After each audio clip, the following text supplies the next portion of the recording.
Burlesque is a very sensual and gorgeous form of performance art.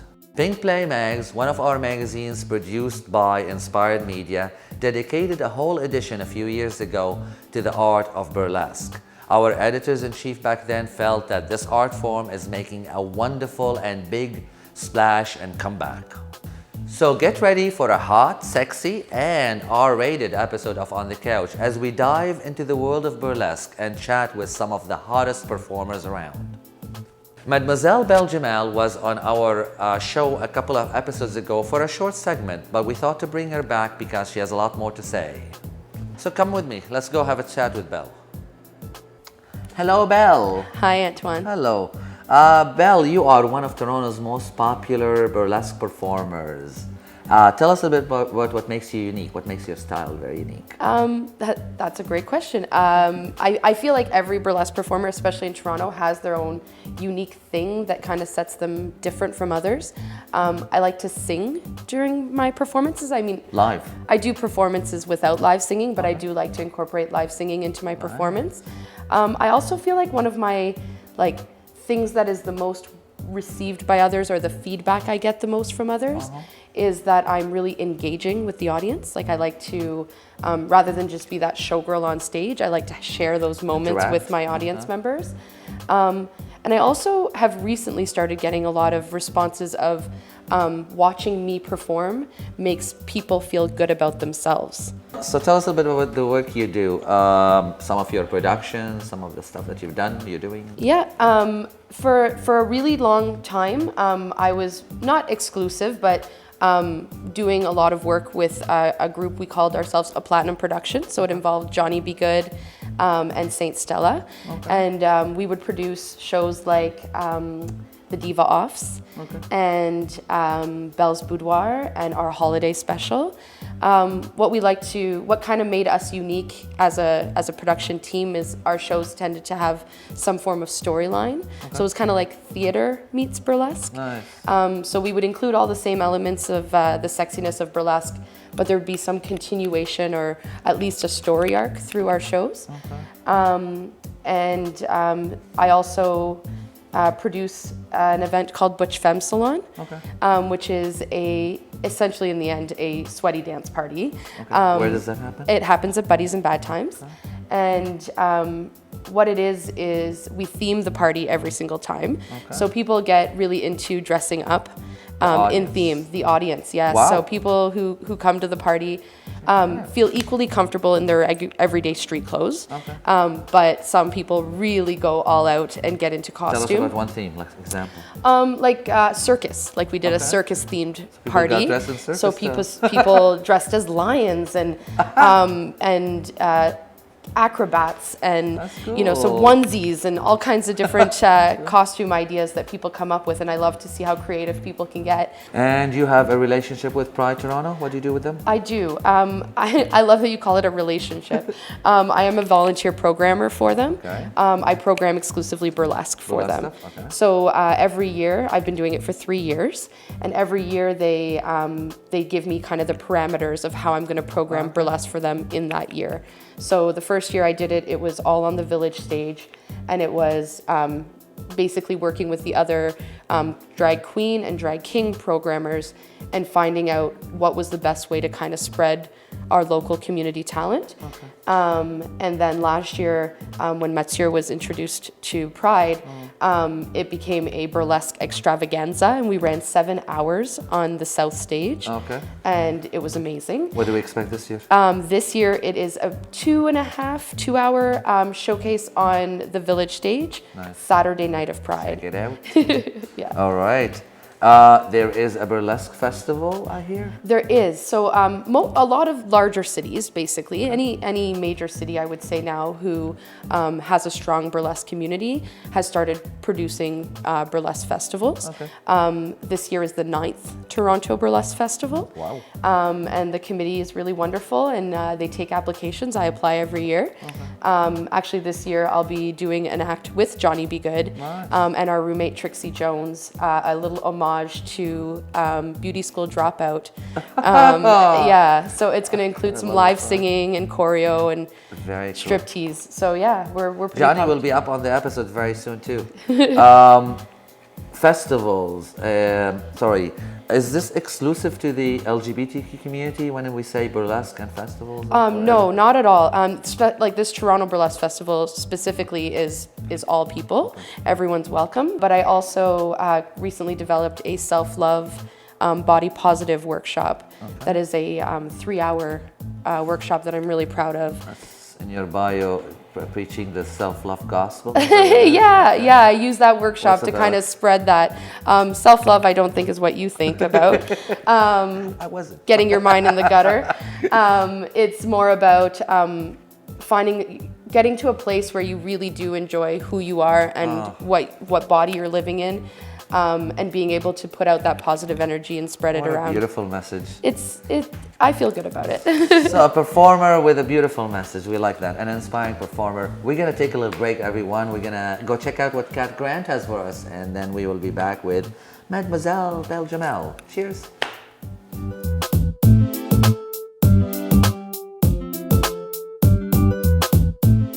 Hi, Kat Grant here. I'm chatting today with the beautiful, seductive songstress, Bella Canto. Thank you for coming and joining us today, Bella. Can you tell everyone how you got your start training in musical theater? Sure. Well, I actually studied opera in Chicago and in Canada as well. I did my master's degree in performance voice, and then I toured and performed, and I did a sexy role of Carla in a musical in New York. And then I brought that back to Chicago and auditioned for my first burlesque. Bella's going to give us a couple lines from that role, Carla, and its sassiness. Sure. Who's not wearing any clothes? I'm not. My darling, who's afraid to kiss your toes? I'm not. Your mama dear is blowing into your ear. Wow, Bella, thank you so much. That was a little hot. Thank you. You also told me a really funny story. You know, we have you sexy Bella, but you're also a bit of a sexy nerd girl. What was your favorite role? Well, actually, my first burlesque role, I had to choose between Janet in Rocky Horror or a Star Trek burlesque. So I'm a huge Star Trek nerd, and I got to play the role of Captain Kirk in a Star Trek burlesque, and we got changed into women by the Genesis device. So it was pretty awesome to be able to play a role that I would never originally get to play. Bella also has a very compassionate heart. She teaches here in Toronto, and she has started a workshop helping trans men use their vocal cords. Would you like to explain a little bit about what you're doing to everybody? Sure. So this was actually something that I'm working with EGAL, and Jane Walsh and I sort of put together this idea of a voice training workshop for trans men because a few of my friends and people that I've worked with in private lessons have really needed this training and aren't getting it from anyplace else. So I have a 10-week free voice intensive course for trans men in Toronto. That's so great that you give back to the community like that. Bella received a grant for this first session. It's in its second. It's going into its third. If you'd like more information, go to the EGAL site. Can you tell us what's next for you? Yeah, lots of exciting new things. So my voice workshop is continuing, and we also have a show coming up in June that we're going to be performing at the 120 Diner, which is going to be really great, a jazz show. So when they're finished this course, they actually get to present something, which is very exciting for them. And I will be touring to Europe in August and also doing the Golden Flamingo Review next month. Which is a very exciting Vegas showgirl act happening in Toronto, so you should check it out. Congratulations. Thanks. There's so many exciting projects that you have going. There was a television series lately. Yes, I made an appearance on Murdoch Mysteries this past season, so that was really fun. Also, I'm working on an article that's based on the trans voice workshop that I'm doing currently. So yeah, that's a passion project for me, and I'm looking forward to getting it out there. We'll also be able to catch Bella during Pride, so look for her there. Thank you so much for coming in today and speaking with us. It's always a pleasure to hang out with you and your smile. Thank you. We'll be right back.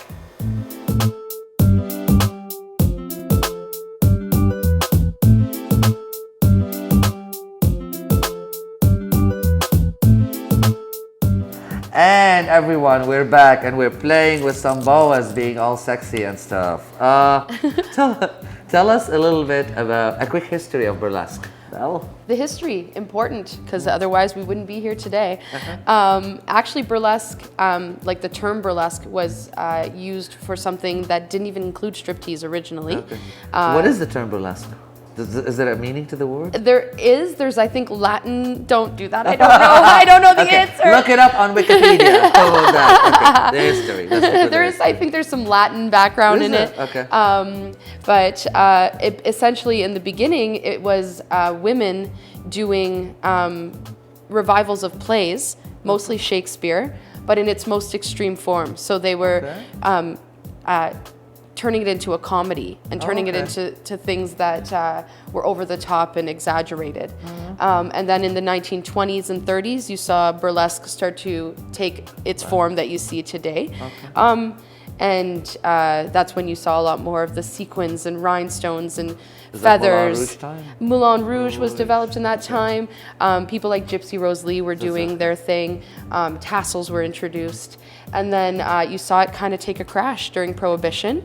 The rumors are that it was still happening in underground speakeasies and lounges, but people didn't talk about it.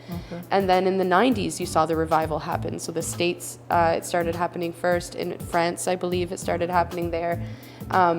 Here in Canada, our own history, Toronto started building again, and it was troops like Skin Tight Out of Sight.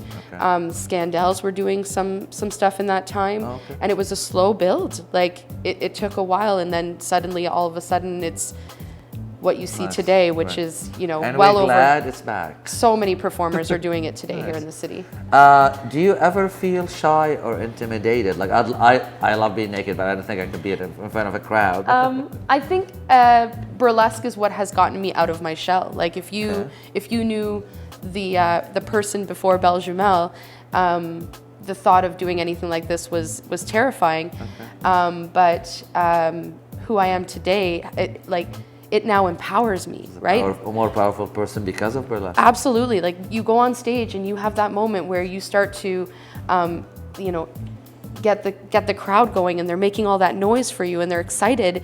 It empowers you. It makes you feel great. So is that what got you into it? What got you into it? Well, that is what happened. I loved singing, but I found myself really intimidated and shy in front of crowds. So it was a lot easier for me to sing facing the wall than it would be facing the crowd. And I took classes. I took classes with a performer here in the city called Coco Framboise. She's an excellent performer, and she. All it took was really the first class to really just think of things slightly differently, right? Like she was talking about how if you hold your head up high and you project that image of a confident, happy person, people are going to respond better to that. And that's what we're doing. I think it's also in real life too, not only on stage. If you it crosses over into my everyday life now. Absolutely. Beautiful. Where did you have your start? Well, taking classes with her here, but I was actually living in St. Catharines, Ontario at the time. Wow. So I would drive on Wednesday nights after work to the city, take her class, and then there wasn't really any burlesque happening in Niagara. So I actually ended up meeting the producers of Boudoir Rouge Burlesque out of Hamilton, DeMonica de la Morte and Lucky Fremont. And they invited us, myself and another performer from Niagara, to try performing with them. So they didn't do auditions or tryouts. It was give it a try and see how it goes. And so did my first performance, which was When You're Good to Mama from Chicago, and then a striptease afterwards, and fell in love. And we did probably a good solid year together, monthly shows. And then I moved to Toronto, and then things just blew up from there. Okay, we're loving this. We're going to take a little break though, and we're going to hear from Johnny B. Goode, and we will be right back.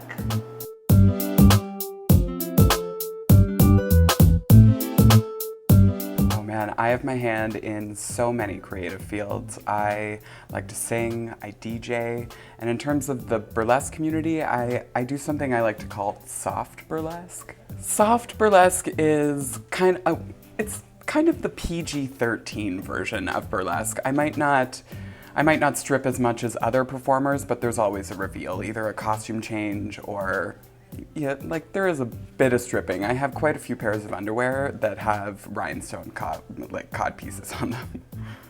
I actually have a couple of gigs that I'm really excited about right now. The third Wednesday of every month is the Burlesque Review, which is a night of horror-themed burlesque. Lots of blood. That's at the Bovine Sex Club on Queen Street. And Kitty Nights Toronto is actually North America's #1 burlesque regular, and I DJ and co-host the Toronto version of it, and it's at Revival Bar the second Saturday of every month, and it's exactly what people think a burlesque show is. There's go-go dancers on the bar all night, a couple sets of performances, and a crazy dirty dance party to end it all off. The thing that I'm probably most excited about right now is co-hosting and performing alongside Belle Jumelles at the Burlesque Review on the Village stage during Pride. I'm really excited about that. I got into this through Belle Jumelles, actually. She asked me to sing for one of her acts, and I sang and then, got a little bit more into it and started DJing and producing. It's all Belle Jumelles. The only thing I really want to accomplish with my art form is to entertain people, take them out of their everyday lives, make them feel something. I just want to leave my mark on the world, the art that we do is, art that anyone makes kind of makes them immortal, It's my way of becoming immortal.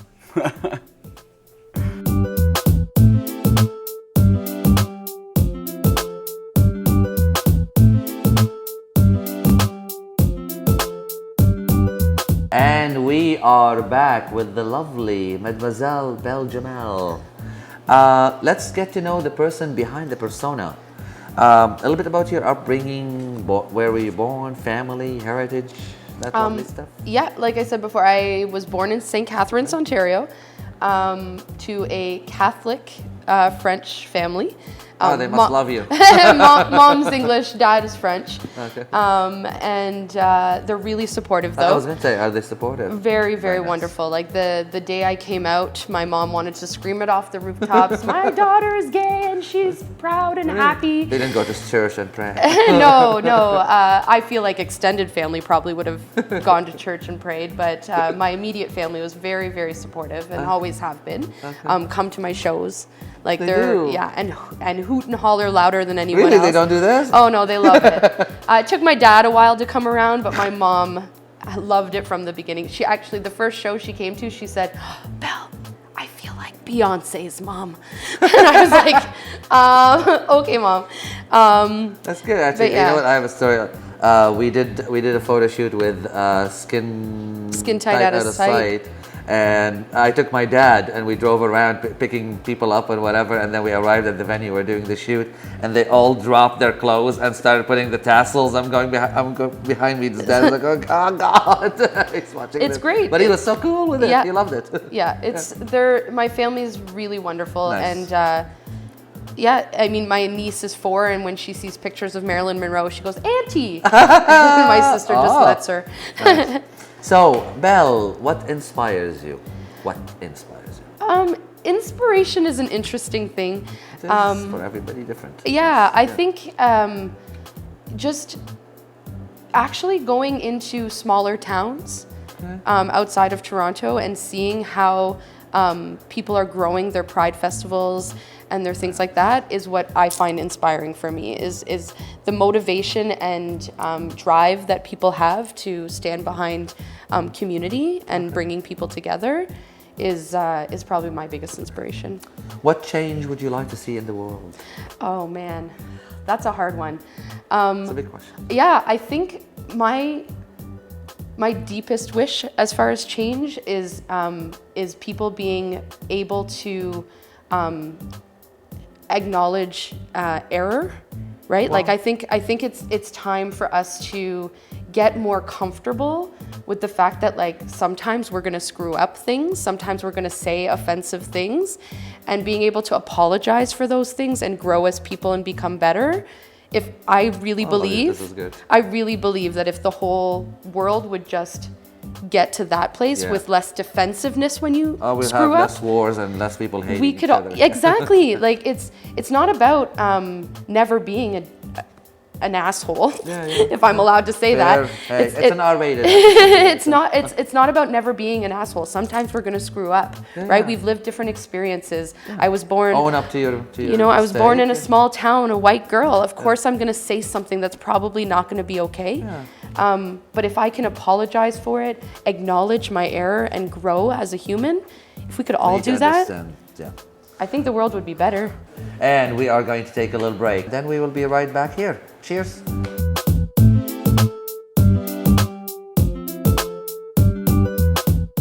Hi, my name is Mackenzie Jones. Welcome to the show. Today we're going to be interviewing Wrong Note Rusty from Burlesque TO. Welcome to the show, Wrong Note Rusty. Now tell us a little bit more about how you got into burlesque. So I was a huge music geek in high school, and I was playing trombone in the Hart House Jazz Band at University of Toronto. And the bass player was telling me about that she was doing a male strip show with some of the friends from school. So she invited me to come see this show, and I laughed and I cried, and it was really sexy. I sat in the front row and was just really inspired by all the sexy different guys just being comfortable with their bodies and taking their clothes off. And she said, oh, I think this would be a really good fit for you. You should try to audition in the fall when they hold auditions. And so I did that. I auditioned with a piece about being a band geek in school, which is why my name is Wrong Note Rusty and the trusty trombone. So the rest is history. I have been doing it for 8 years and I really love it. So Rusty, what's coming up in the future for Burlesque TO? Well, next month we're going to go to the Orlando Fringe Festival. So we're going to take our show, Oh Manada, which is a show that we've been doing for 5 or 6 years, all about Canadian stereotypes and masculinity.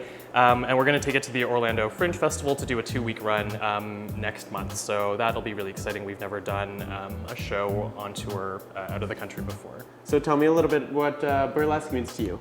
Burlesque is, for me, it's kind of like a parody of highbrow. It's about stripping, but also making fun of or sending up really high culture. So it's a little bit theatrical. You've got like really expensive costumes and rhinestones and glitter and sequins and ostrich feathers and people going really over the top, like very Vegas showgirls-like, but at the same time, I think that it is making fun of that, because at the end, like, you're just taking all that stuff off and we're all naked underneath those clothes, and it's a little bit like taking the shit out of all of the artifice, and it's a little bit like drag in that respect, or it's even a little bit like, when we gussy ourselves up to go out to the club on a Saturday night, and then ultimately the end goal is really just to get naked with somebody anyway. It's so true. Yeah, I think that burlesque is, for me, it's a lot about just making fun of the ways that we dress ourselves up for sex, I think. That's amazing. Yeah. That's really cool.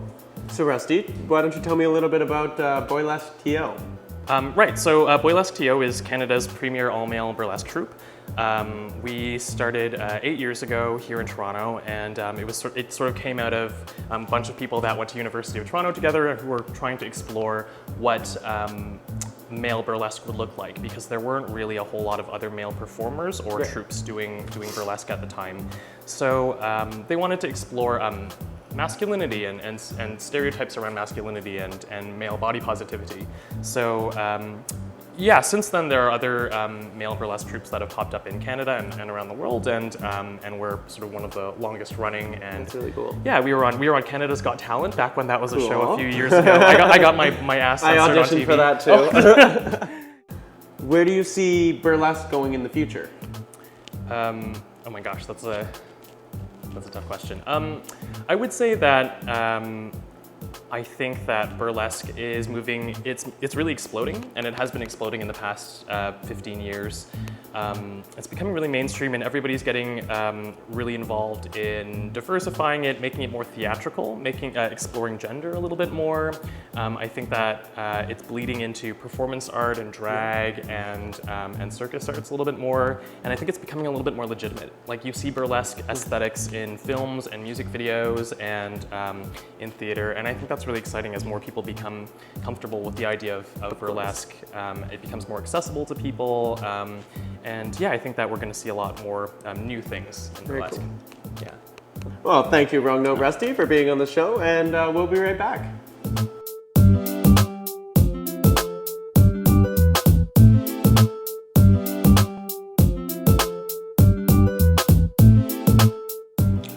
What I do is I am a writer, actor, producer, burlesque performer, speaker, and MC.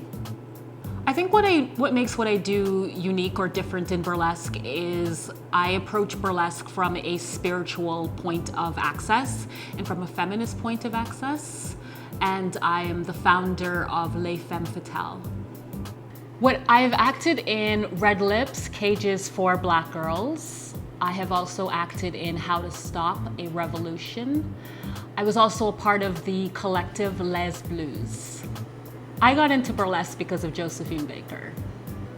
She meant everything to me. I grew up worshiping Hollywood, especially old Hollywood glamour, and I loved Marilyn Monroe and the 7-Year Itch, and I just loved Liz Taylor and Cat on a Hot Tin Roof. She was just fantastic and gorgeous and fabulous, but discovering Josephine Baker profoundly changed my life.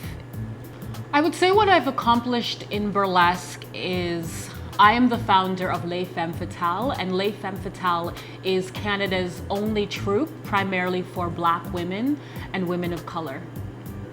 I have performed at Rock Paper Sisters. I've performed for the Rhubarb Festival at Buddies in Bad Times. I've performed at the Transact, at the Gladstone Hotel. I've performed, goodness, I'm trying to think of all the places. It's all a bit of a blur. I want to take Les Femmes Fatales to bigger places and bigger stages. I want to go to art galleries. I want to go to film festivals. I want to travel to Europe and Paris, Crazy Horse. I really want to go beyond the boundaries of what is expected. I think that burlesque is really political and really feminist, and I want to show people that. I want people to know that it's more than just a beautiful girl getting up on stage in high heels and shimmery glitter and underwear. Burlesque is powerful. Burlesque is a declaration of who you are, and it's life-saving. So I've taught workshops and I've had talks at York University, at Ryerson, at the University of Ottawa. I tend to talk on topics that I think are really important and really affect us in our everyday lives. So I speak about Blackness in pop culture, women of color in pop culture, how powerful pop culture really is. I talk about self-esteem, self-love, self-care being a revolutionary act. I teach workshops on glamour being life-saving because I believe it. I think glamour can save your life. My advice to anyone who wants to become a burlesque performer is trust yourself, put on that red lipstick, and get on a stage. The world belongs to you, and all you have to do is claim it.